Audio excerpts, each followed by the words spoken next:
মৰমৰ ছাত্ৰ-ছাত্ৰীসকল আজি 10মান শ্ৰেণী বিজ্ঞানৰ শক্তিৰ উৎসসমূহ চেপ্টাৰৰ পৰা কেইটামান ইম্পৰ্টেণ্ট MCQ আলোচনা কৰিম।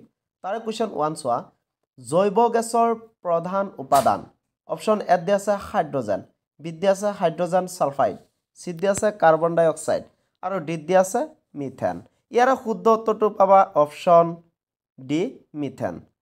তাৰপিছত কুৱেশ্যন 2 চোৱা, পেট্ৰল আৰু ডিজেল হৈছে অপশ্যন এ দিয়া আছে শক্তিৰ মুখ্য উৎস, বি দিয়া আছে নৱীকৰণ অযোগ্য শক্তিৰ উৎস, চি দিয়া আছে নৱীকৰণযোগ্য শক্তিৰ উৎস আৰু ডি দিয়া আছে প্ৰদূষণ নকৰা শক্তিৰ উৎস। ইয়াৰ শুদ্ধ উত্তৰটো পাবা অপশ্যন বি নৱীকৰণ অযোগ্য শক্তিৰ উৎস।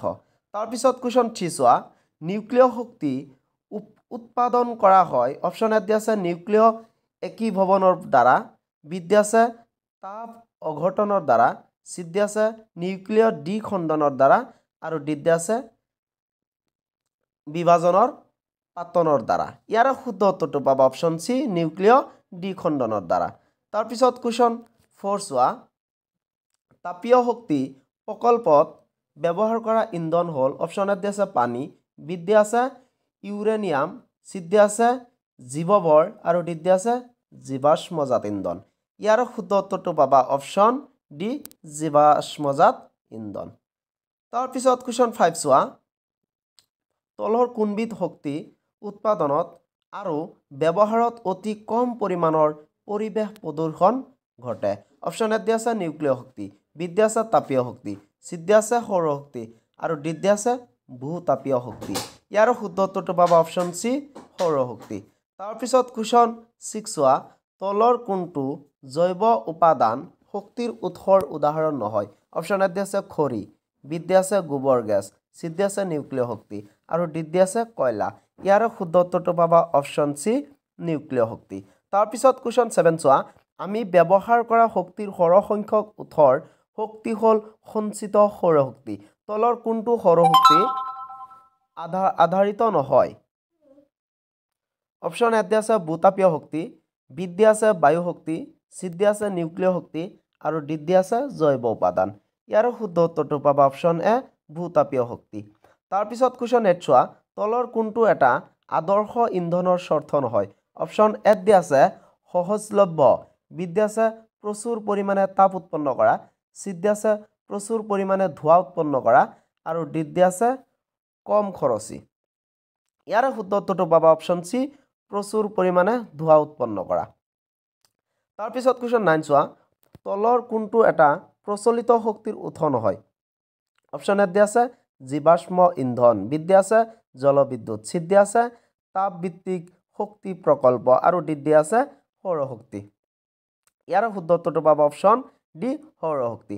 তাৰপিছত কুৱেশ্যন 10 চোৱা, জৈৱ গেছত তলৰ কোনটো গেছ নাথাকে। অপশ্যন এ দিয়া আছে হাইড্ৰজেন, বি দিয়া আছে নাইট্ৰজেন, চি দিয়া আছে মিথেন আৰু ডি দিয়া আছে হাইড্ৰজেন সালফাইড। ইয়াৰ শুদ্ধ উত্তৰটো পাবা অপশ্যন বি নাইট্ৰজেন। তাৰপিছত কুৱেশ্যন 11 চোৱা, তলৰ কোনবিধ সাগৰ বা মহাসাগৰৰ পৰা আহৰণ কৰিব নোৱাৰি।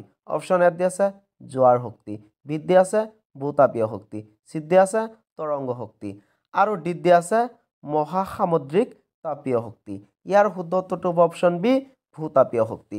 তাৰপিছত কুৱেশ্যন 12 চোৱা, তলৰ কোনটো এটা নৱীকৰণযোগ্য শক্তিৰ উৎস।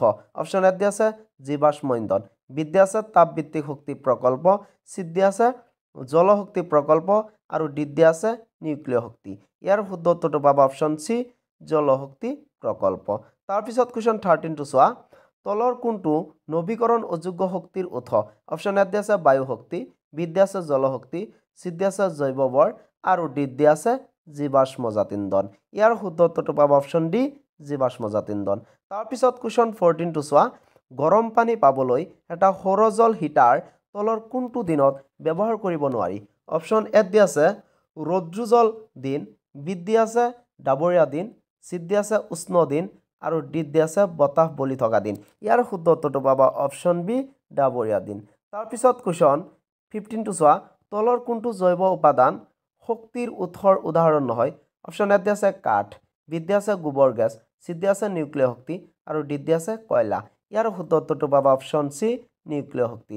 তাৰপিছত কুৱেশ্যন 16 চোৱা, আমি ব্যৱহাৰ কৰা বেছিভাগ শক্তিৰ উৎসই সঞ্চিত সৌৰ শক্তিক প্ৰতিনিধিত্ব কৰে তলৰ কোনটো সূৰ্যৰ শক্তিৰ পৰা আহৰণ কৰা নহয় অপশ্যন এ আছে ভূতাপীয় শক্তি বি আছে বায়ু শক্তি চি আছে নিউক্লিয় শক্তি ডি আছে জৈৱ উপাদান ইয়াৰ শুদ্ধ উত্তৰটো পাবা অপশ্যন সি নিউক্লিয় শক্তি তাৰ পিছত কোৱেশ্চন 17 টো চোৱা তলৰ কোনটো এটা ভাল শক্তিৰ উৎসৰ গুণ অপশ্যন এ আছে প্ৰতি একক আয়তন বা বৰ সাপেক্ষে যথেষ্ট পৰিমাণে কাৰ্য কৰে বি আছে সহজলভ্য চি আছে সঞ্চয় আৰু পৰিবহনৰ বাবে সহজ ডি আছে ওপৰৰ আটাইকেইটা ইয়াৰ শুদ্ধ উত্তৰটো পাবা অপশ্যন ডি ওপৰৰ আটাইকেইটা তাৰ পিছত কোৱেশ্চন 18 টো চোৱা আমি শক্তিৰ বিকল্প উৎস বিচাৰো কাৰণ অপশ্যন এ আছে বৰ্তমানৰ শক্তিৰ উৎসসমূহ দক্ষ নহয় বি আছে বৰ্তমানৰ শক্তিৰ উৎসসমূহ অতিকৈ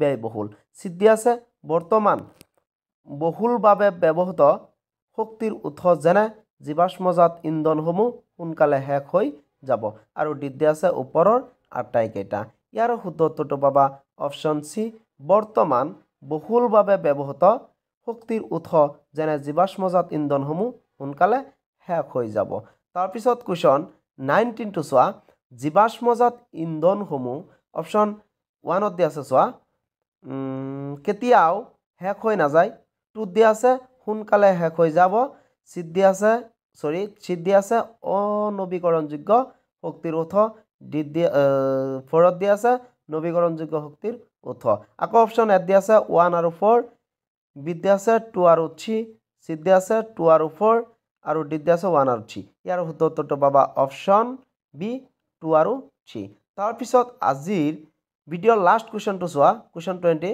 ইন্ধনৰ দহনৰ প্ৰভাৱ হ'ল অপশ্যন 1 দি আছে গোলকীয় উত্তাপন 2 দি আছে বায়ু প্ৰদূষণ 3 দি আছে এচিড বৰষুণ 4 দি আছে সেউজগৃহ প্ৰভাৱ শুদ্ধ উত্তৰটো হ'ল অপশ্যন এ দি আছে 1 আৰু 2 বি দি আছে কেৱল 4 চি দি আছে 1 2 এটো 3 হ'ব আৰু ডি দি আছে 1 2 3 এটো কিন্তু 3 হা 3 4 ইয়াৰ শুদ্ধ উত্তৰটো পাবা অপশ্যন